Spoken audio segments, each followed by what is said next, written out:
I like reading lots of crime thrillers. Like I want to pick up a book that's, anything related to murder and crime. I look for something intense on. Bangla সিনেমায় এমন চমক আগে কেউ কল্পনাও করেনি।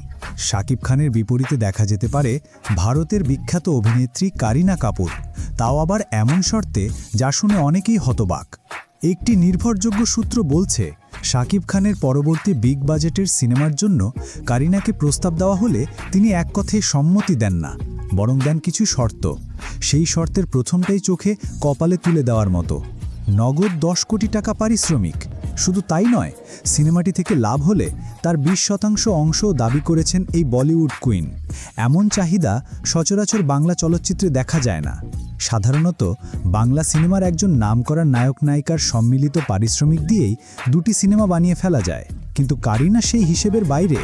তবে ইন্ডাস্ট্রির অনেকেই বলছেন, যদি কারিনা কাপুর সত্যিই শাকিব খানের সঙ্গে জুটি বাঁধেন তাহলে সিনেমার বাজারে বড় ধামাকা ঘটতে পারে। এখন প্রশ্ন হচ্ছে, এত বড় অঙ্ক খরচ করে কারিনাকে নেওয়া কি আসলেই সার্থক হবে? কেউ কেউ বলছেন কারিনা থাকলে আন্তর্জাতিক মার্কেটেও সিনেমাটির চাহিদা বাড়বে, ভারত বাংলাদেশ একসাথে মাধবে সিনেমা হলে। অনেকে আবার বলছেন আমাদের নিজেদের তারকাদের গুরুত্ব দেওয়া উচিত। তবে যত যাই হোক, শাকিব খানের এই নতুন সিনেমা, যেটি সম্ভাব্য নাম কালা জাহাঙ্গীর, সেটি নিয়ে আলোচনা এখন তুঙ্গে। আর যদি কারিনা এই সিনেমায় থাকেন তাহলে বক্স অফিস কালেকশন হয়তো নতুন রেকর্ড তৈরি করবে। 300 থেকে 400 কোটি টাকার টার্গেট তো রয়েইছে। আপনি কি মনে করেন, কারিনা কাপুরের মতো আন্তর্জাতিক তারকাকে নিয়ে কাজ করা কি সঠিক সিদ্ধান্ত, নাকি আমাদের দেশি নায়িকারাই যথেষ্ট? আপনার মতামত কমেন্টে জানান।